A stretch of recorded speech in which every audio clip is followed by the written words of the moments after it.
Hi and welcome back to my channel. My name is Carolina and today I'll show you how to make this cute tote bag using my new sewing pattern called Josephine. First, we need to cut out pattern pieces.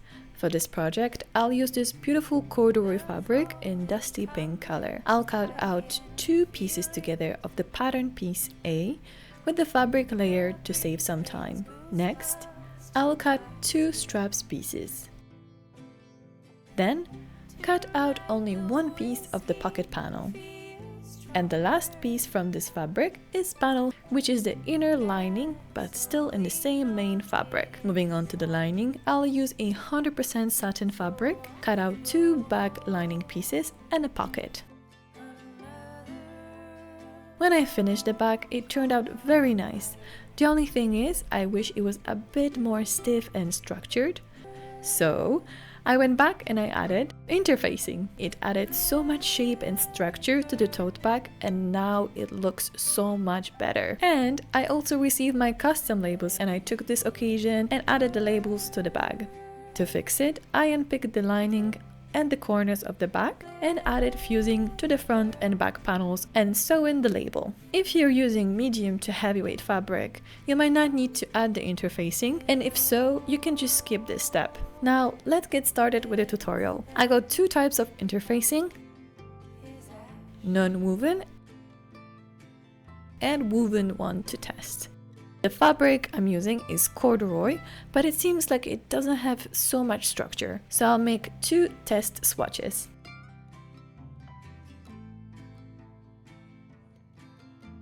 And don't forget to like and subscribe, it really helps my channel.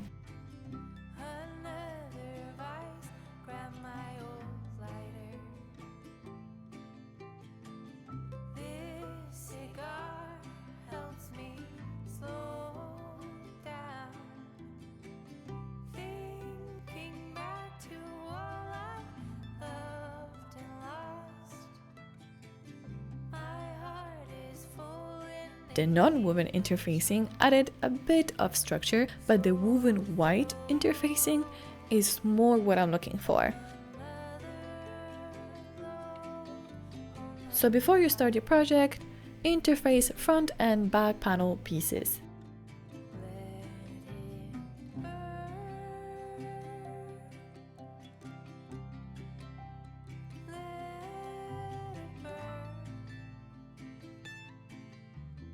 And if you have your own label, add it now at the beginning of the project.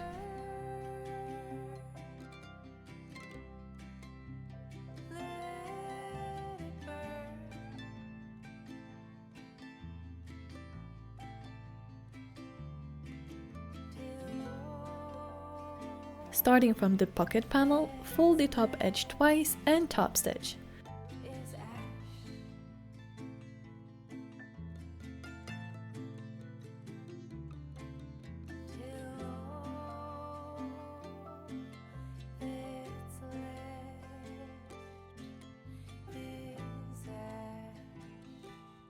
Then place the pocket panel on top of the front panel, wrong side to the right side, and sew them together. Mark the center front of the pocket from the pattern piece and make a stitch on the center front line.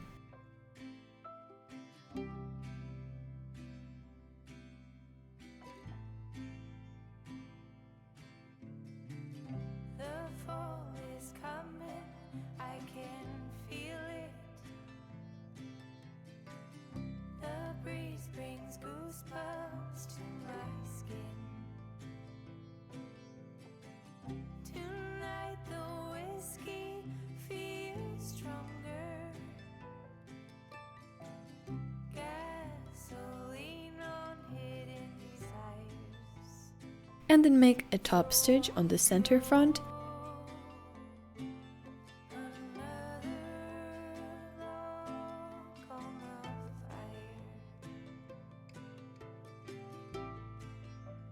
And two other top stitch lines on each side 1 centimeter away from the center front. Moving on to the straps, fold the strap in half and press using an iron. Fold the edges inside of the strap to match the crease line and press using an iron. Then fold the edges again and pin it down.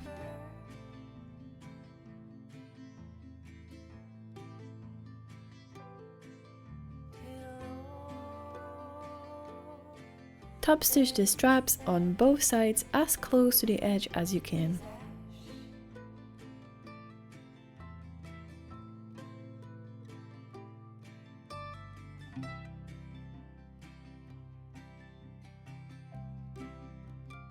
When you finish, press the strap using an iron.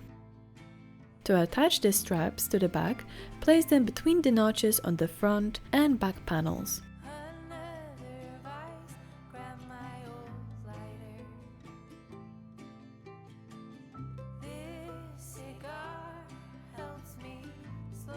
Sew them to the back with a 1 cm seam allowance and a back tack stitch to secure them in place.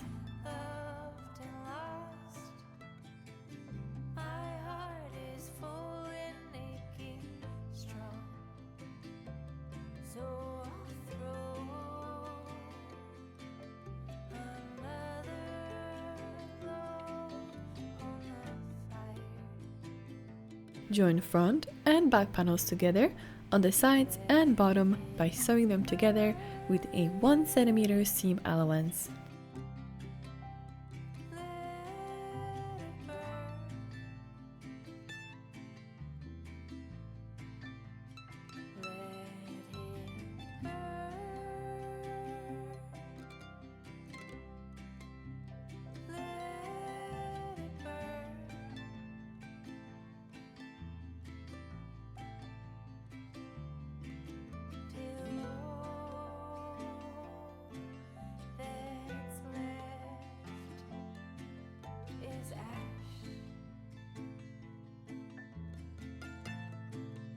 And this is when I went back and I added the lining, so I'm just showing you the same step with the lining.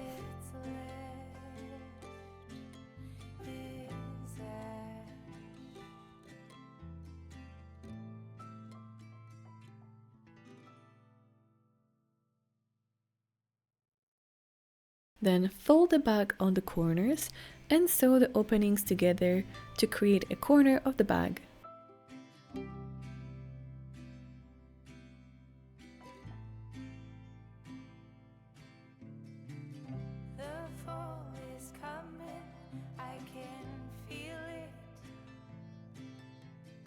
Moving on to the inside pocket, fold the edge and top stitch it as close to the edge as possible.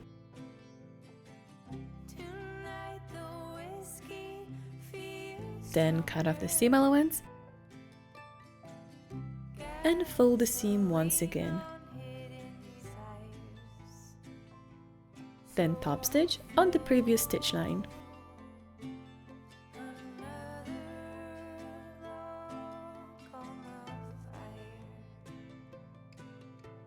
Repeat the same steps with the other edges and sew the pocket to the back lining panel. As I use very lightweight fabric for this lining, I'll skip adding the pocket, but if you want to add it, just sew it to the lining in the placement marked on the pattern. Moving on to the lining, pin together 2 lining pieces and sew them together with a 1 cm seam allowance. Always place thicker fabric at the bottom to prevent the fabric from moving under the sewing foot.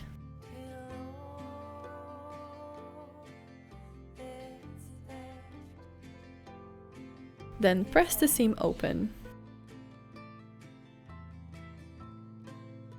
I ordered a box of magnetic buttons from Amazon in different shapes and colors. For this project, I'll use a gold one as I think it will go really well together with a dusty pink shade. Use a pattern to mark the position of the button. It should be in the middle of the panel on the center front line. Mark the point using a pin. Rub the edges of the button on chalk and mark the position of the button.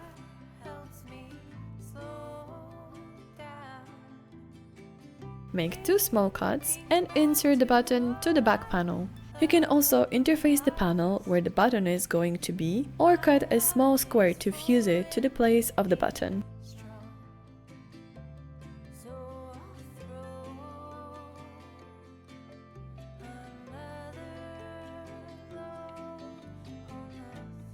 add the little plate, and push the ends of the metal outwards.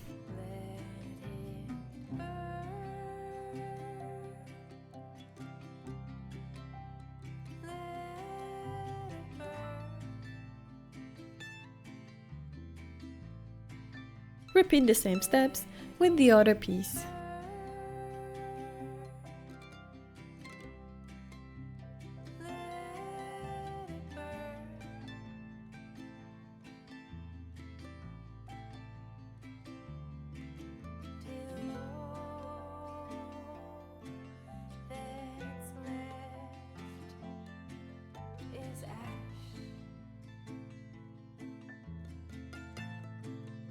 Sew the two lining pieces together on the sides and the bottom.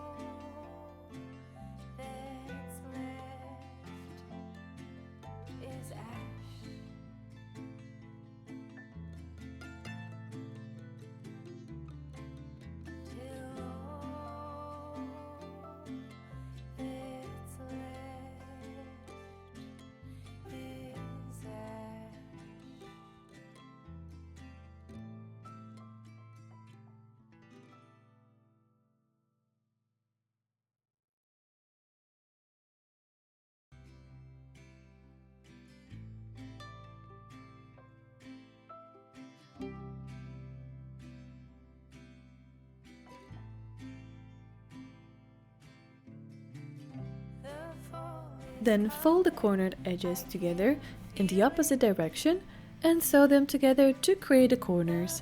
Make sure that the seam line aligns together.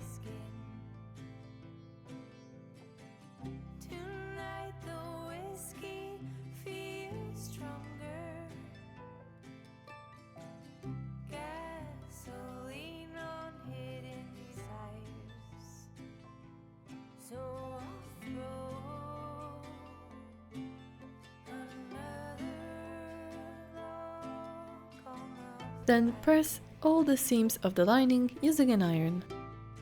With a bag on the right side and lining on the wrong side, insert the bag into the lining and sew together the top edge.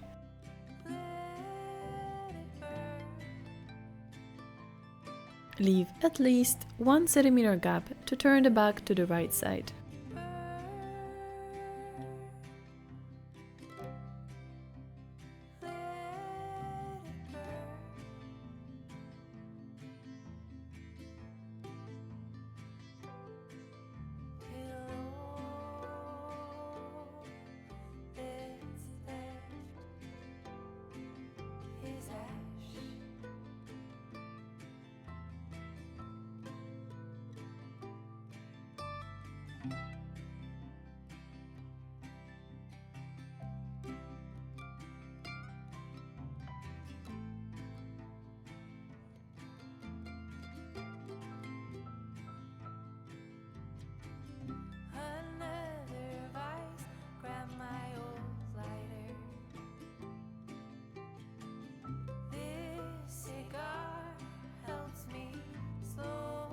Then roll the edge in your fingers to get all the fabric out and pin down the edge.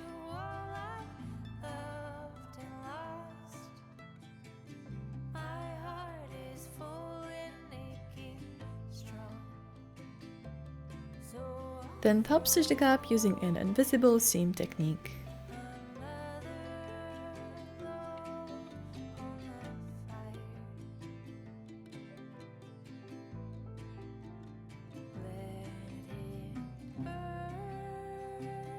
Top stitch the bag top edge 1 cm away from the edge.